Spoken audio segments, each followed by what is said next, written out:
स्वागत है आपका अपने YouTube चैनल स्टडी विद अमन कुल में। तो जैसा कि मैंने आपको स्ट्रैटेजी वाली वीडियो में बताया था कि क्लास 10th के लिए मैं केमिस्ट्री, आपका बायो और जो आपके फिज़िक्स के क्वेश्चंस किस टॉपिक से बन सकते हैं वो मैंने सैम्पल पेपर, प्रैक्टिस पेपर तीनों दोनों जितने भी क्लास 10th के पेपर्स हुए उन सबको स्टडी करके ये सारे टॉपिक्स को मैंने देखा है कि कैसे कैसे टॉपिक्स के आपके केमिस्ट्री में क्वेश्चन आते हैं। तो ये वीडियो टोटली केमिस्ट्री के लिए, आप केमिस्ट्री के क्वेश्चन अपनी बुक निकाल सकते हैं आप और वहाँ पे मार्क कर सकते हैं कि किस टाइप के क्वेश्चन किस एक्सरसाइज किस टॉपिक से आ सकते हैं। तो सबसे पहले ये याद रखिए, आप chemistry is all about reactions. आपको केमिस्ट्री में जितने भी टॉपिक्स हैं उन जितनी भी रिएक्शन है उन टॉपिक्स की वो रिएक्शंस एक पेज में नोट कर लीजिए। आप नहीं कर सकते तो आप मुझे कमेंट सेक्शन में बता दीजिए, मैं आपको कल तक नोट करके लिख के दे दूँगी। तो अगर आपको नहीं हो पाएगा आपसे तो आप मुझे कमेंट सेक्शन में बता दीजिएगा, मैं आपको नोट करके अच्छे से हर टॉपिक की रिएक्शंस भी दे दूँगी। आपको केमिस्ट्री में कभी भी डायरेक्ट क्वेश्चन नहीं आता कि ये वाली से कॉम्बिनेशन रिएक्शन में कोई रिएक्शन को बता दो, ऐसी रिएक्शंस आती ही नहीं है। आपको कोई डायरेक्ट क्वेश्चन नहीं आएगा। क्वेश्चंस कैसे आएंगे कि एक्स जो एलिमेंट है वो वाई से रिएक्ट करता है और एक वाइट सब्सटेंस बनता है जो कि उसकी ऑक्साइड की कोटिंग होती है। अब ऑक्साइड की कोटिंग हमें पता है, मैग्नीशियम जब ऑक्सीजन के साथ रिएक्ट करता है तो मैग्नीशियम ऑक्साइड जो कि उसकी कोटिंग होती है और वो वाइट सब्सटेंस बनता है। अब ये वाली रिएक्शन हमने पढ़ी है मैग्नीशियम, क्योंकि फर्स्ट पेज पे आपकी बुक के फर्स्ट पेज का रिएक्शन है, चैप्टर नंबर 1 की फर्स्ट रिएक्शन है ये। आपसे पूछ रहा है वाइट सब्सटेंस क्या है तो आप कर लिखेंगे मैग्नीशियम ऑक्साइड है वो।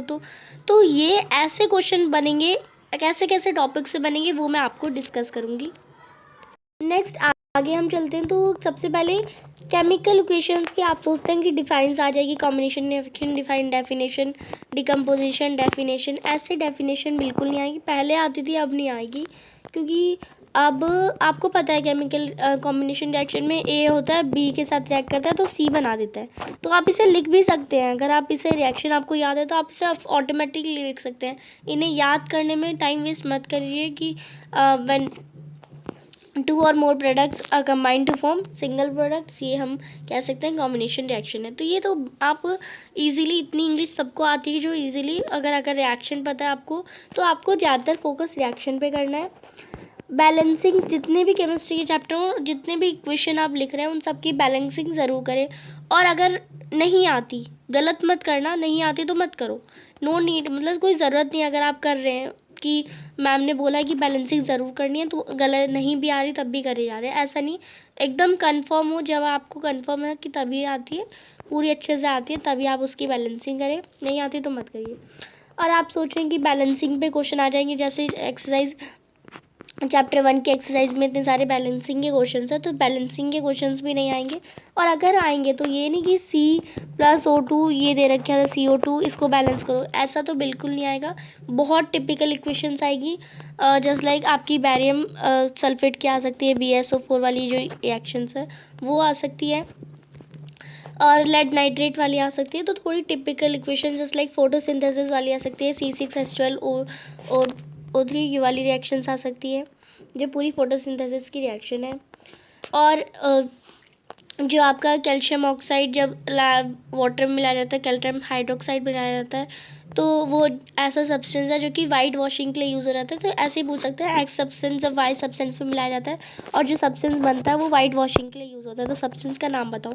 इस टाइप के क्वेश्चन आ सकते हैं। नेचुरल गैस बर्न्स जब होती है एयर, नेचुरल गैस आपको पता है मीथेन है CH4, और जब बर्न्स एयर यानी ऑक्सीजन, पूरी रिएक्शंस आपको पता है। तो इस टाइप के क्वेश्चन आ सकते हैं।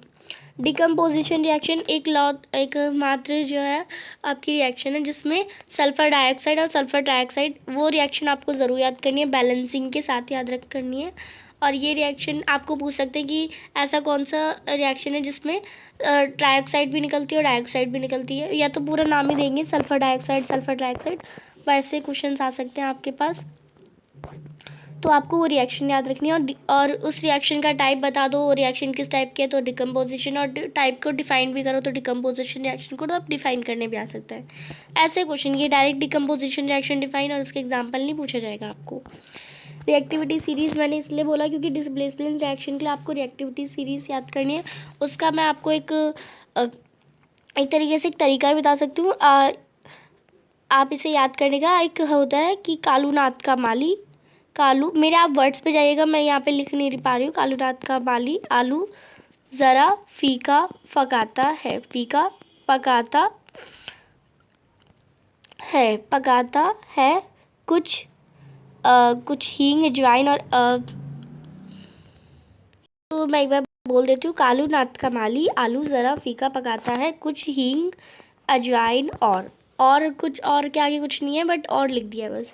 Just like potassium, sodium, potassium का पी होता है ऐसी, फिर calcium, magnesium, aluminium, zinc, lead आपका, देन यहाँ पे हाइड्रोजन, कॉपर, फिर मरकरी, फिर यहाँ पे सिल्वर, फिर यहाँ पे गोल्ड। तो ऐसे ही आपको रिएक्शंस याद करने का तरीका है। एक तरह से आप अपनी बुक में देखेंगे तो आपको अच्छे से याद हो जाएगा। यहाँ पे लिखने में थोड़ा आपको प्रॉब्लम हो गई। Then reactivity series, redox reaction में ये नहीं कि रिडॉक्स रिएक्शन की डेफिनेशन पूछ लिया, आप डेफिनेशन रटने में लगे हुए हैं अभी से, नहीं, आपको रिएक्शंस दे दी जाएंगी, उनमें आपको ऑक्सीडाइजिंग एजेंट और रिड्यूसिंग एजेंट पूछा जा सकता है।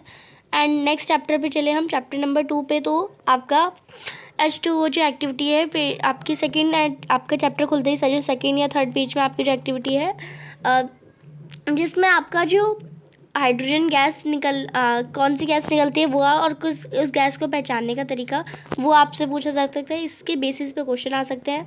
H+ आयंस को हम कंसीडर क्यों नहीं करते और H3O पॉजिटिव आयन को क्यों कंसीडर करते हैं, इस टाइप का question. Acid, just like tomato में कौन सा एसिड, और टैमरिंड में एंड स्टिंग में कौन सा एसिड, तो ये सारे एसिड्स आपको 1 मार्कर के लिए इंपॉर्टेंट है। जस्ट लाइक टोमेटो में ऑक्जेलिक होता है, टैमरिंड में टार्ट्रिक होता है, ऐसे सारे एसिड्स के नाम। क्लोरअल्कली प्रोसेस बहुत ही, जिसमें क्लोरीन और हाइड्रोजन साथ में लिखे तो वो आप समझ लीजिए क्लोरअल्कली प्रोसेस है। और इसके सारे प्रोडक्ट्स की आपका क्लोरीन का गैस का क्या यूज़ है, हाइड्रोजन गैस का क्या यूज़ है, सबका प्रोडक्ट एंड इसके यूजेस आपको पता होने चाहिए।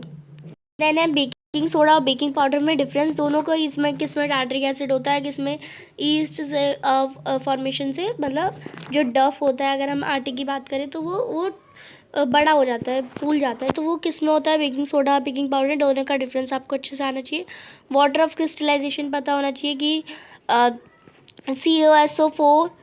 CaSO4 डॉट हाफ H2O कब है, हाफ H2O यानी हेमी हाइड्रेट, अगर 2H2O यानी जो हमारा जिप्सम होता है यानी डाईहाइड्रेट। तो ये सारे पढ़ने का मतलब आपको हाफ H2O का पूरा नाम भी बोल सकते हैं। तो हाफ H2O को क्या कहेंगे हम, हेमी हाइड्रेट, और 2H2O को डाईहाइड्रेट, 5H2O को पेंटाहाइड्रेट। तो ऐसे आपको नाम भी पता होने चाहिए। सॉल्ट्स आपको एक बार पढ़ लीजिएगा, उनके यूजेस पढ़ लीजिएगा। देन एक्सरसाइज और इंटेक्स क्वेश्चन को भी भूला, इंटेक्स क्वेश्चन के क्वेश्चंस कभी कभार आ जाते हैं और मैंने आपको मार्क भी करवा रखे हैं, और आप मुझे कमेंट सेक्शन में बता सकते हैं। मैं हर चैप्टर की केमिस्ट्री के इसी कमेंट में बता भी दूंगी कि आपको कौन कौन से क्वेश्चन इंटेक्स से और एक्सरसाइज से करके जाने ही जाने हैं।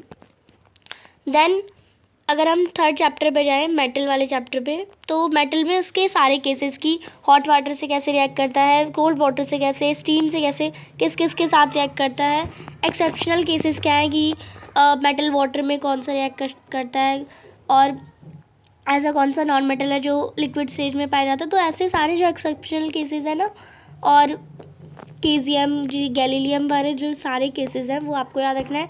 एक्वारीजिया का कितना रेशियो 1:3 है, या 3:1 है, किसके साथ, अगर 1 है तो HCl होगा। तो कैसे भी जितने HCl और H2SO4 का जो रेशियो है वो आपको ध्यान रखना है। आप कहेंगे कि टेबल के अंदर है, तो बस क्वेश्चन तो आपके टेबल के अंदर के भी मैंने देखे बहुत सारे प्रैक्टिस पेपर में, तो आपको ये देखना है कि उन्हें अवॉइड मत करिए, बस पढ़ के चले जाइए ज़रूर। आयनिक कंपाउंड्स की प्रॉपर्टी और स्ट्रक्चर बनाना आना चाहिए आपको। नेक्स्ट आगे हम देखते हैं। लास्ट टाइम आपका एक्सट्रैक्शन वाली प्रोसेस जो है वो हटा दी थी, बट इस साइड ऐड करी है। तो रोस्टिंग्स, अगर सल्फेट से कोई आपको रिएक्शन दे रखी है, ये नहीं कि रोस्टिंग और कैल्सिनेशन को डिफाइन करने आ गया, नहीं, ऐसा नहीं आएगा। आपका आ जाएगा कोई रिएक्शन है जिसमें सल्फेट को रिमूव करा जा रहा है तो रोस्टिंग हो जाएगी, कार्बोनेट रिमूव करा जाता है कैल्सिनेशन हो जाएगा। तो रिएक्शन आपको दे रही है और उसको आपको पहचानना है। थर्मेट रिएक्शन इंपॉर्टेंट है, इलेक्ट्रोलिटिक रिफाइनिंग इंपॉर्टेंट है, और एम्फोटेरिक ऑक्साइड्स जो एल्यूमिनियम ऑक्साइड्स हैं और जिंक ऑक्साइड्स, वो सारी आपको एग्जांपल याद करना है, सारी रिएक्शंस याद करनी है। एक्सट्रैक्शंस जो प्रोसेस है वो याद रखनी है आपको, फ्लोरिडेशन प्रोसेस और दूसरी 3-4 प्रोसेस आपको वो याद रखनी है। नेक्स्ट अगर हम कार्बन वाले चैप्टर पे चले, कार्बन एंड कंपाउंड्स में, तो आपका कार्बन आयनिक कंपाउंड क्यों है, क्योंकि ये आयनिक कंपाउंड्स है नहीं, ये क्यों नहीं बनाता, C+ ion, C positive ion या कैटायन या एनायन क्यों नहीं करता, वो आपको बताना है। कार्बन और सिलिकॉन में भी जो होता है वो 4 जो होता है इसके लेफ्ट होते हैं, जो ऑक्टेट शेल में होता है 4 इलेक्ट्रॉन्स होते हैं। तो ये सिलिकॉन क्यों आयोनिक कंपाउंड बनाता है बट कार्बन आयोनिक कंपाउंड क्यों नहीं बनाता, इन दोनों का डिफरेंस। स्ट्रक्चर अगर आपका O2 का NO3 यानी नाइट्रोजन वगैरह का आपको स्ट्रक्चर दे रखा है तो एसिड का इम्पॉर्टेंट है, आप एसिड का एक बार प्रैक्टिस कर लीजिएगा। एलोट्रोप्स का इम्पॉर्टेंट आपके फुलरीन इम्पॉर्टेंट है और डायमंड भी इम्पॉर्टेंट है और आपका ग्रेफाइट भी इसमें इम्पॉर्टेंट हो जाएगा, पढ़ लीजिएगा आप इसे। और versatile nature of carbon, catenation, tetravalency, ये सारे क्वेश्चंस एज अ डायरेक्ट नहीं पूछे जाएंगे, आपसे ये पूछा जाएगा कि इनडायरेक्टली वर्सटाइल नेचर पूछा जाएगा क्वेश्चन, बट कार्बन ऐसे कंपाउंड्स क्यों बनाता है, ये सारे ऐसे इनडायरेक्टली पूछा जाएगा, यानी डायरेक्ट आपको क्वेश्चन दे दिया जाएगा। और अनसैचुरेटेड को सैचुरेट में कैसे कन्वर्ट कर लेते हैं, जो हम घी होता है उसे जो रिफाइंड हम तेल में कन्वर्ट करते हैं, तो वो सारे आपके क्वेश्चन आ सकते हैं। एडिशन रिएक्शन या हाइड्रोजनेशन रिएक्शन भी कहते हैं हम इसे, वो आपका बेंजीन जो एक इम्पॉर्टेंट है, आपका ओनली बेंजीन ही एग्जाम्पल है जो साइक्लिक स्ट्रक्चर और अनसैचुरेटेड है, वो आपका बेंजीन में आ जाएगा। तो इसका स्ट्रक्चर आपको याद रखना है। होमोलोगस सीरीज में से आपका ये नहीं कि आपको होमोलोगस सीरीज डिफाइन करने आ गई, इससे आपको CH2 का आपको कुछ मॉलिक्यूल्स दे रखे होंगे, फार्मूला दे रखे होंगे, सॉरी, जस्ट लाइक C3H2O5 या ऐसे कुछ ऐसे दे रखे होंगे, या C5H4 ऐसे OH, इन दोनों में डिफरेंस आपको बताना है। तो CH2 का तो हाँ ये एक सीरीज़ के है, आपको ये देखना होगा। सूटी फ्लेम कब होती है, ब्लू फ्लेम कब होती है, फ्लेम कब होती है। इथेनॉल और इथेनॉइक एसिड में डिफरेंस, और इथेनॉल से इथेनॉइक एसिड में कैसे कन्वर्ट होता है, ईस्टरिफिकेशन वाली प्रोसेस, इन सब की प्रॉपर्टीज़। H2SO4 का क्या रोल होता है जब हम इथेनॉल को ईस्टर्स में कन्वर्ट करते हैं, तो उसका क्या रोल है, वो कैसा वाटर को कैसा मीडियम बना देता है, वो सब आपको पता होना चाहिए। सोप और डिटर्जेंट में डिफरेंस, ऐसा नहीं कि सोप डिफरेंस भी आ सकता है और इसके बेसिस पे कॉन्सेप्ट वाले क्वेश्चन भी आ सकते हैं। जस्ट लाइक सोप में आपको अगर डिटर्जेंट हम कैसे वाटर में यूज़ करते हैं, हार्ड वाटर में क्या बनेगा, स्कम बनेगा, तो इस टाइप के क्वेश्चन आ सकते हैं। तो आई होप ये सारे टॉपिक्स आप ज़रूर कवर कर लीजिएगा, एक दिन लगाइए, केमिस्ट्री पूरी कर लीजिए आप अपनी। एंड मैंने स्ट्रैटेजी वीडियो में भी सब कुछ डिस्कस करा है, आप उसमें भी देख सकते हैं। नेक्स्ट हम बायोलॉजी पे बात करेंगे, वो हम अपनी नेक्स्ट वीडियो में देखेंगे। चैनल को अभी तक सब्सक्राइब नहीं किया तो प्लीज़ चैनल को सब्सक्राइब भी करें, ज़्यादा से ज़्यादा दोस्तों के साथ शेयर करें, और वीडियो अच्छी लगी तो इसे लाइक ज़रूर करेगा। Thanks for watching, bye bye guys.